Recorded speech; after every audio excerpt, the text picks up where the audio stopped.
I was one of just 2 journalists inside the courtroom when Judge Cahill sentenced Derek Chauvin to 22.5 years in prison. We heard from George Floyd's brothers and his nephew, all asking the judge to give Chauvin the maximum, which would have been 40 years. So despite the fact that 22.5 years is the longest sentence any officers received in the state of Minnesota, the Floyd family says it's not enough. As sentenced for count 1, the court commits you to the custody of the Commissioner of Corrections for a period of 270 months. Chauvin's sentencing marks the end of a chapter in America. 1 year ago, May 25th, my brother George was murdered by Derek Chauvin and his co-defendants in broad daylight with a knee to his neck for 9 minutes and 29 seconds.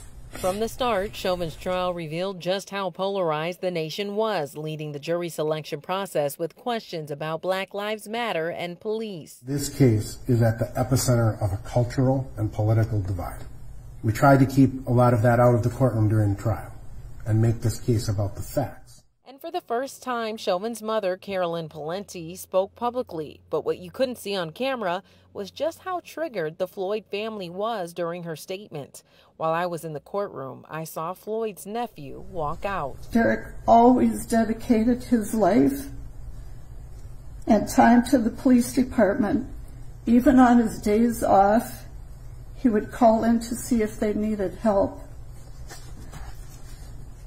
Derek is a quiet, thoughtful, honorable, and selfless man. He has a big heart, and he always has put others before his own. During her statement, she did not acknowledge the Floyd family. In fact, Carolyn incorrectly stated the date her son murdered George Floyd. On November 25th, 2020, not only did Derek's life change forever, but so did mine and my family's. Meanwhile, Chauvin did address the Floyd family, leaving them with a presumptive message many are still trying to decode.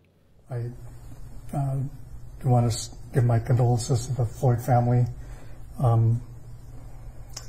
There's going to be some other information in the future that would be of interest, and I hope things will give you some peace of mind. Thank you.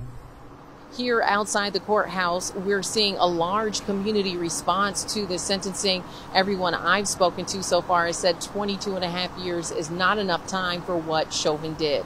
Coming up later today, a protest called 1 Down, 3 to Go will focus on accountability for the other 3 officers charged in George Floyd's death. Their trial set to begin March 2022. In Minneapolis, I'm Georgia Fort.